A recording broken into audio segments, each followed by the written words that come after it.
Pride and Prejudice by Jane Austen. Chapter 43. Elizabeth, as they drove along, watched for the first appearance of Pemberley Woods with some perturbation. When at length they turned in at the lodge, her spirits were a high flutter. The park was very large and contained great variety of ground. They entered it in one of its lowest points and drove for some time through a beautiful wood stretching over a wide extent. Elizabeth's mind was too full for conversation, but she saw and admired every remarkable spot and point of view. They gradually ascended for half a mile, and then found themselves at the top of a considerable eminence, where the wood ceased, and the eye was instantly caught by Pemberley House, situated on the opposite side of a valley, into which the road with some abruptness wound. It was a large, handsome stone building, standing well on rising ground, and backed by a ridge of high woody hills, and in front a stream of some natural importance was swelled into greater, but without any artificial appearance. Its banks were neither formal nor falsely adorned. Elizabeth was delighted. She had never seen a place for which nature had done more, or where natural beauty had been so little counteracted by an awkward taste. They were all of them warm in their admiration, and at that moment she felt to be mistress of Pemberley might be something. They descended the hill, crossed the bridge, and drove to the door, and while examining the nearer aspect of the house, all her apprehension of meeting its owner returned. She dreaded lest the chambermaid had been mistaken. On applying to see the place, they were admitted into the hall, and Elizabeth, as they waited for the housekeeper, had leisure to wonder at her being where she was. The housekeeper came, a respectable-looking elderly woman, much less fine and more civil than she had any notion of finding her. They followed her into the dining parlour. It was a large, well-proportioned room, handsomely fitted. Elizabeth, after slightly surveying it, went to a window to enjoy its prospect. The hill, crowned with wood, which they had descended, receiving increased abruptness from the distance, was a beautiful object. Every disposition of the ground was good, and she looked on the whole scene, the river, the trees scattered on its bank, and the winding of the valley, as far as she could trace it, with delight. As they passed into other rooms, these objects were taking different positions, but from every window there were beauties to be seen. The rooms were lofty and handsome, and their furniture suitable to the fortune of its proprietor. But Elizabeth saw, with admiration of his taste, that it was neither gaudy nor uselessly fine, with less splendour and more real elegance than the furniture of Rosings. And of this place, thought she, I might have been mistress. With these rooms I might now have been familiarly acquainted. Instead of viewing them as a stranger, I might have rejoiced in them as my own, and welcomed to them as visitors my uncle and aunt. But no, recollecting herself, that could never be. My uncle and aunt would have been lost to me. I should not have been allowed to invite them. This was a lucky recollection. It saved her from something very like regret. She longed to inquire of the housekeeper whether her master was really absent, but had not the courage for it. At length, however, the question was asked by her uncle, and she turned away with alarm, while Mrs. Reynolds replied that he was, adding, "But we expect him tomorrow, with a large party of friends." How rejoiced was Elizabeth that her journey had not by any circumstance been delayed a day. Her aunt now called her to look at a picture. She approached and saw the likeness of Mr. Wickham suspended, amongst several other miniatures, over the mantelpiece. Her aunt asked her smilingly how she liked it. The housekeeper came forward and told them it was a picture of a young gentleman, the son of her late master's steward, who had been brought up by him at his own expense. "He is now gone into the army," she added, "but I'm afraid he has turned out very wild." Mrs. Gardiner looked at her niece with a smile, but Elizabeth could not return it. "And that," said Mrs. Reynolds, pointing to another of the miniatures, "is my master. and very like him. It was drawn at the same time as the other, about 8 years ago." "I have heard much of your master's fine person," said Mrs. Gardiner, looking at the picture. "It is a handsome face. But, Lizzie, can you tell us whether it is like or not?" Mrs. Reynolds' respect for Elizabeth seemed to increase on this intimation of her knowing her master. "Does that young lady know Mr. Darcy?" Elizabeth coloured and said, "A little." "And do you not think him a very handsome gentleman, ma'am?" "Yes, very handsome." "I am sure I know none so handsome. But in the gallery upstairs you will see a finer, larger picture of him than this. This room was my late master's favourite room, and these miniatures are just as they used to be then. He was very fond of them." This accounted to Elizabeth for Mr. Wickham's being among them. Mrs. Reynolds then directed their attention to one of Miss Darcy, drawn when she was only 8 years old. "And is Miss Darcy as handsome as her brother?" said Mrs. Gardiner. "Oh, yes, the handsomest young lady that ever was seen, and so accomplished. She plays and sings all day long. In the next room is a new instrument just come down for her, a present from my master. She comes here tomorrow with him." Mr. Gardiner, whose manners were very easy and pleasant, encouraged her communicativeness by his questions and remarks. Mrs. Reynolds, either by pride or attachment, had evidently great pleasure in talking of her master and his sister. "Is your master much at Pemberley in the course of the year?" "Not as much as I could wish, sir, but I dare say he may spend half his time here, and Miss Darcy is always down for the summer months." "Except," thought Elizabeth, "when she goes to Ramsgate." "If your master would marry, you might see more of him." "Yes, sir, but I do not know when that will be. I do not know who is good enough for him." Mr. and Mrs. Gardiner smiled. Elizabeth could not help saying, "It is very much to his credit, I am sure, that you should think so." "I say no more than the truth, and everybody will say that knows him," replied the other. Elizabeth thought this was going pretty far, and she listened with increasing astonishment as the housekeeper added, "I have never known a cross word from him in my life, and I have known him ever since he was 4 years old." This was praise, of all others most extraordinary, most opposite to her ideas. That he was not a good-tempered man had been her firmest opinion. Her keenest attention was awakened. She longed to hear more, and was grateful to her uncle for saying, "There are very few people of whom so much can be said. You are lucky in having such a master." "Yes, sir, I know I am. If I were to go through the world, I could not meet with a better. But I have always observed that they who are good-natured when children are good-natured when they grow up, and he was always the sweetest-tempered, most generous-hearted boy in the world." Elizabeth almost stared at her. "Can this be Mr. Darcy?" thought she. "His father was an excellent man," said Mrs. Gardiner. "Yes, ma'am, that he was indeed, and his son will be just like him, just as affable to the poor." Elizabeth listened, wondered, doubted, and was impatient for more. Mrs. Reynolds could interest her on no other point. She related the subjects of the pictures, the dimensions of the rooms, and the price of the furniture in vain. Mr. Gardiner, highly amused by the kind of family prejudice to which he attributed her excessive commendation of her master, soon led again to the subject, and she dwelt with energy on his many merits as they proceeded together up the great staircase. "He is the best landlord and the best master," said she, "that ever lived.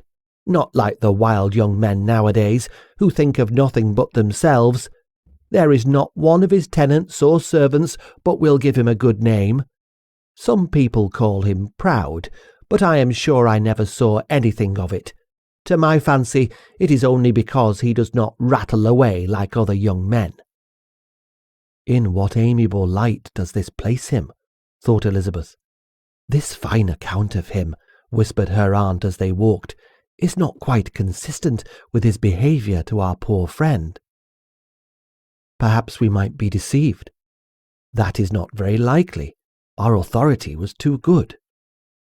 On reaching the spacious lobby above, they were shown into a very pretty sitting room, lately fitted up with greater elegance and lightness than the apartments below, and were informed that it was but just done to give pleasure to Miss Darcy, who had taken a liking to the room when last at Pemberley.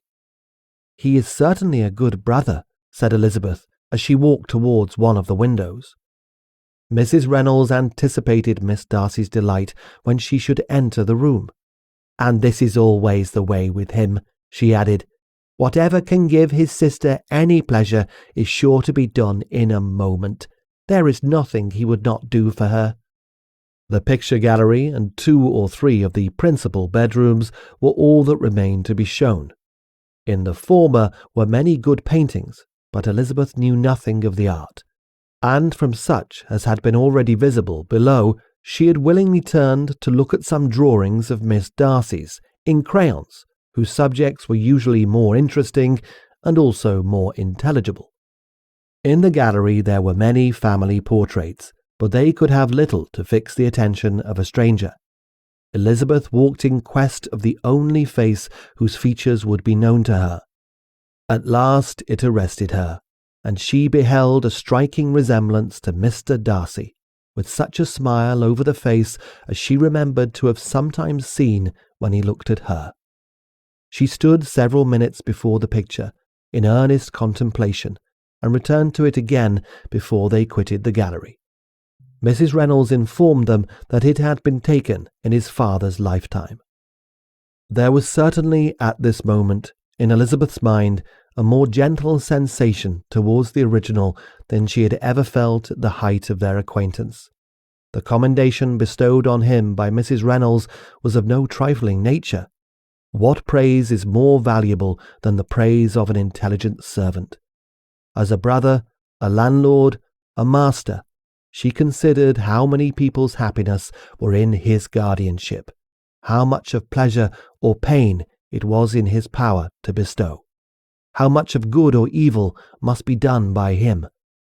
Every idea that had been brought forward by the housekeeper was favourable to his character, and as she stood before the canvas on which he was represented and fixed his eyes upon herself, she thought of his regard with a deeper sentiment of gratitude than it had ever raised before.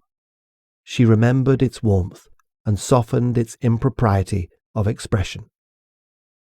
When all of the house that was open to general inspection had been seen, they returned downstairs, and, taking leave of the housekeeper, were consigned over to the gardener, who met them at the hall door.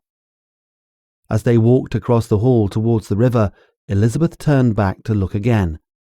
Her uncle and aunt stopped also, and while the former was conjecturing as to the date of the building, the owner of it himself suddenly came forward from the road which led behind it to the stables.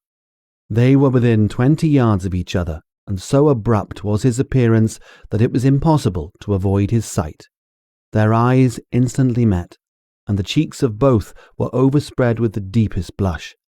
He absolutely started, and for a moment seemed immovable from surprise, but shortly recovering himself, advanced towards the party, and spoke to Elizabeth, if not in terms of perfect composure, at least of perfect civility. She had instinctively turned away, but stopping on his approach, received his compliments with an embarrassment impossible to overcome. Had his first appearance, or his resemblance to the picture they had just been examining, been insufficient to assure the other two that they now saw Mr. Darcy, the gardener's expression of surprise on beholding his master must immediately have told it.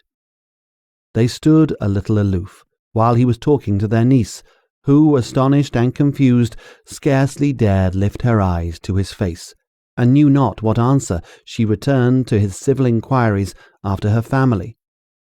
Amazed at the alteration of his manner since they last parted, every sentence that he uttered was increasing her embarrassment, and every idea of the impropriety of her being found there recurring to her mind, the few minutes in which they continued were some of the most uncomfortable in her life. Nor did he seem much more at ease.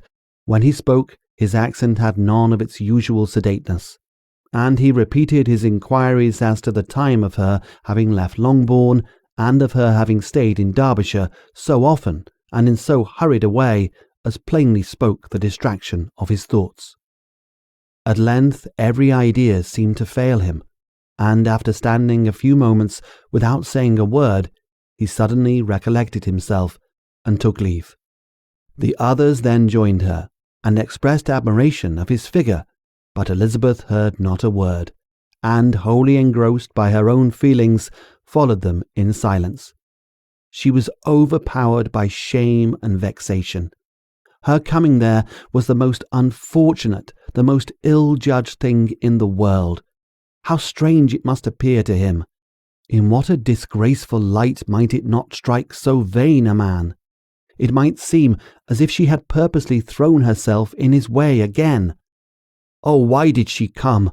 Or why did he thus come a day before he was expected? Had they been only 10 minutes sooner, they should have been beyond the reach of his discrimination. For it was plain that he was that moment arrived, that moment alighted from his horse or his carriage. She blushed again and again over the perverseness of the meeting. And his behaviour, so strikingly altered, what could it mean? That he should even speak to her was amazing, but to speak with such civility, to inquire after her family. Never in her life had she seen his manners so little dignified. Never had he spoken with such gentleness as on this unexpected meeting. What a contrast did this offer to his last address in Rosings Park, when he put his letter into her hand. She knew not what to think, or how to account for it. They had now entered a beautiful walk by the side of the water, and every step was bringing forward a nobler fall of ground, or a finer reach of the woods to which they were approaching.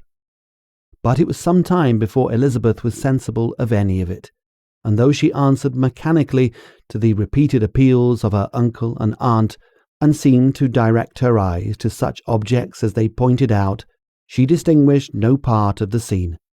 Her thoughts were all fixed on that one spot of Pemberley House, whichever it might be, where Mr. Darcy then was. She longed to know what at that moment was passing in his mind, in what manner he thought of her, and whether, in defiance of everything, she was still dear to him. Perhaps he had been civil only because he felt himself at ease. Yet there had been that in his voice which was not like ease. Whether he had felt more of pain or of pleasure in seeing her, she could not tell, but he certainly had not seen her with composure. At length, however, the remarks of her companions on her absence of mind aroused her, and she felt the necessity of appearing more like herself. They entered the woods, and bidding adieu to the river for a while, ascended some of the higher grounds, when, in spots where the opening of the trees gave the eye power to wander, were many charming views of the valley, the opposite hills, with the long range of woods overspreading many, and occasionally part of the stream. Mr. Gardiner expressed a wish of going round the whole park, but feared it might be beyond a walk. With a triumphant smile, they were told that it was 10 miles round. It settled the matter, and they pursued the accustomed circuit, which brought them again, after some time, in a descent among hanging woods, to the edge of the water, on one of its narrowest parts. They crossed it by a simple bridge, in character with the general air of the scene. It was a spot less adorned than they had yet visited, and the valley, here contracted into a glen, allowed room only for the stream, and a narrow walk amidst the rough coppice wood which bordered it. Elizabeth longed to explore its windings, but when they had crossed the bridge and perceived their distance from the house, Mrs. Gardiner, who was not a great walker, could go no farther, and thought only of returning to the carriage as quickly as possible. Her niece was, therefore, obliged to submit, and they took their way towards the house on the opposite side of the river, in the nearest direction. But their progress was slow, for Mr. Gardiner, though seldom able to indulge the taste, was very fond of fishing, and was so much engaged in watching the occasional appearance of some trout in the water, and talking to the man about them, that he advanced but little, Whilst wandering on in this slow manner, they were again surprised, and Elizabeth's astonishment was quite equal to what it had been at first, by the sight of Mr. Darcy approaching them, and at no great distance. The walk here, being less sheltered than on the other side, allowed them to see him before they met. Elizabeth, however astonished, was at least more prepared for an interview than before, and resolved to appear and to speak with calmness, if he really intended to meet them. For a few moments, indeed, she felt that he would probably strike into some other path. The idea lasted while a turning in the walk concealed him from their view. The turning past, he was immediately before them. With a glance, she saw that he had lost none of his recent civility, and to imitate his politeness, she began, as they met, to admire the beauty of the place.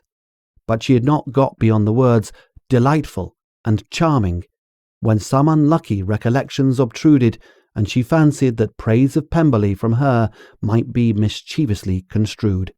Her colour changed, and she said no more. Mrs. Gardiner was standing a little behind, and on her pausing, he asked her if she would do him the honour of introducing him to her friends.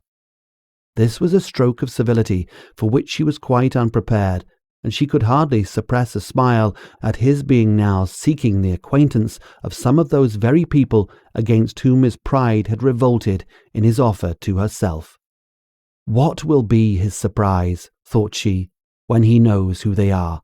He takes them now for people of fashion. The introduction, however, was immediately made, and as she named their relationship to herself, she stole a sly look on him to see how he bore it, and was not without the expectation of his decamping as fast as he could from such disgraceful companions. That he was surprised by the connection was evident.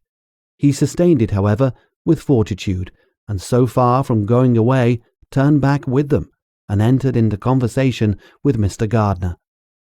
Elizabeth could not but be pleased, could not but triumph. It was consoling that he should know she had some relations for whom there was no need to blush. She listened most attentively to all that passed between them, and gloried in every expression, every sentence of her uncle, which marked his intelligence, his taste, or his good manners. The conversation soon turned to fishing, and she heard Mr. Darcy invite him with the greatest civility to fish there as often as he could while he continued in the neighbourhood, offering at the same time to supply him with fishing tackle, and pointing out those parts of the stream where there was usually most sport. Mrs. Gardiner, who was walking arm in arm with Elizabeth, gave her a look of expressive wonder. Elizabeth said nothing, but it gratified her exceedingly. The compliment must be all for herself. Her astonishment, however, was extreme, and continually was she repeating, "Why is he so altered? From what can it proceed? It cannot be for me. It cannot be for my sake that his manners are thus softened. My reproofs at Hunsford could not work such a change as this. It is impossible that he should still love me." After walking some time in this way, the two ladies in front, the two gentlemen behind, on resuming their places after descending to the brink of the river for the better inspection of some curious water plant, there chanced to be a little alteration. It originated in Mrs. Gardiner, who, fatigued by the exercise of the morning, found Elizabeth's arm inadequate to her support, and consequently preferred her husband's. Mr. Darcy took her place by her niece, and they walked on together. After a short silence, the lady first spoke. She wished him to know that she had been assured of his absence before she came to the place, and accordingly began by observing that his arrival had been very unexpected. "For your housekeeper," she added, "informed us that you would certainly not be here till tomorrow, and indeed, before we left Bakewell, we understood that you were not immediately expected in the country." He acknowledged the truth of all of it, and said that business with his steward had occasioned his coming forward a few hours before the rest of the party with whom he had been travelling. "They will join me early tomorrow," he continued, "and among them are some you will claim an acquaintance with, Mr. Bingley and his sisters." Elizabeth answered only by a slight bow, Her thoughts were instantly driven back to the time when Mr. Bingley's name had been the last mentioned between them, and if she might judge by his complexion, his mind was not very differently engaged. "There is also one other in the party," he continued after a pause, "who more particularly wishes to be known to you. Will you allow me, or do I ask too much, to introduce my sister to your acquaintance during your stay at Lambton?" The surprise of such an application was great indeed. It was too great for her to know in what manner she acceded to it.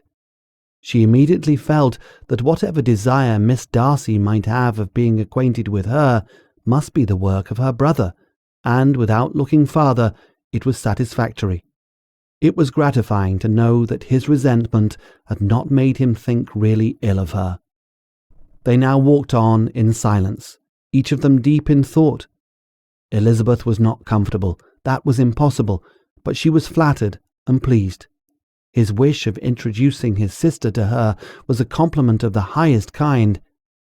They soon outstripped the others, and when they had reached the carriage, Mr. and Mrs. Gardiner were half a quarter of a mile behind. He then asked her to walk into the house, but she declared herself not tired, and they stood together on the lawn. At such a time much might have been said, and silence was very awkward. She wanted to talk, but there seemed to be an embargo on every subject. At last she recollected that she had been travelling, and they talked of Matlock and Dovedale with great perseverance. Yet time and her aunt moved slowly, and her patience and her ideas were nearly worn out before the tete-a-tete was over. On Mr. and Mrs. Gardiner coming up, they were all pressed to go into the house and take some refreshment, but this was declined, and they parted on each side with utmost politeness. Mr. Darcy handed the ladies into the carriage, and when it drove off, Elizabeth saw him walking slowly towards the house.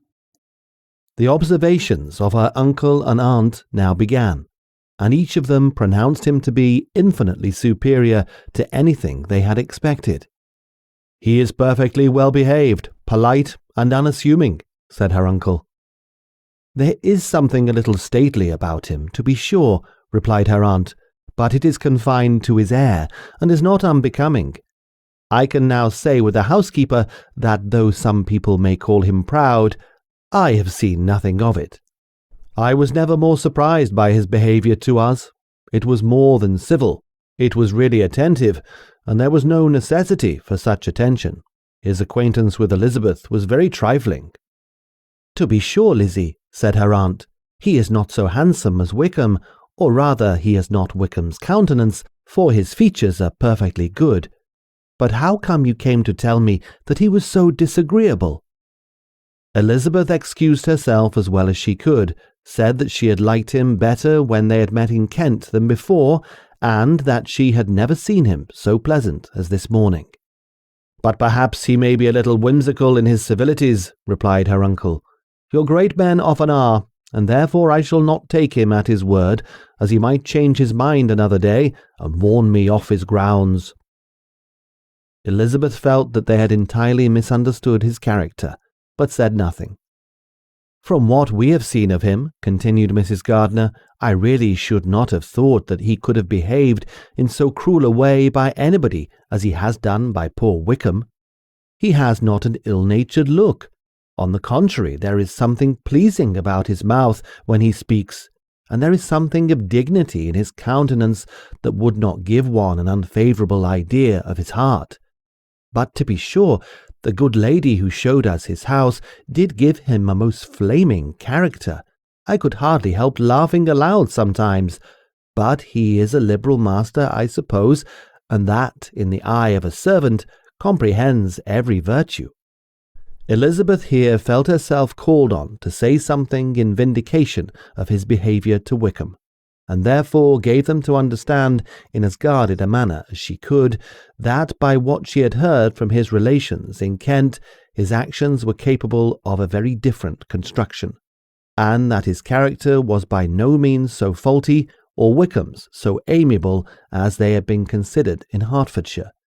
In confirmation of this, she related the particulars of all the pecuniary transactions in which they had been connected, but without actually naming her authority, but stating it to be such as might be relied on. Mrs. Gardiner was surprised and concerned, but as they were now approaching the scene of her former pleasures, every idea gave way to the charm of recollection, and she was too much engaged in pointing out to her husband all the interesting spots in its environs to think of anything else. Fatigued as she had been by the morning's walk, they had no sooner dined than she set off again in quest of her former acquaintance, and the evening was spent in the satisfactions of an intercourse renewed after many years' discontinuance. The occurrences of the day were too full of interest to leave Elizabeth much attention for any of these new friends, and she could do nothing but think, and think with wonder, of Mr. Darcy's civility, and, above all, of his wishing her to be acquainted with his sister.